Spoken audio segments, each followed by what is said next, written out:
იყო ერთი პატარა სოფელი, სადაც ძალიან უყვარდათ შინაური ცხოველები, განსაკუთრებით ფისუნიები.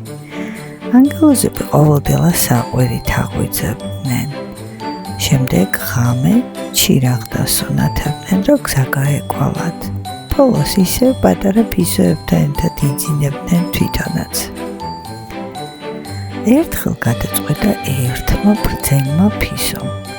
მოდი ჩვენი სოფლის ბავშვებს გავახარებთ, ანგელოზებს თხოვდა თოლს მოუყვანსო. დაურეკეს ანგელოზებს.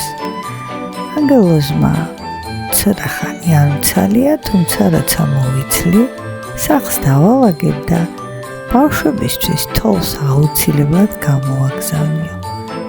მთელი ღამე ელოდებოდნენ თოლს და გამთენიას, როგორც იქნა ციდან ფანტელი ჩამოფრინდა. გახარებული ბავშვები თავის შინაურ ცხოველებთან ერთად ეზოში ზეიმობდნენ თოვლის მოსვლას. ქალაქი კი მშვიდად იგებებოდა თოვლიან დილას.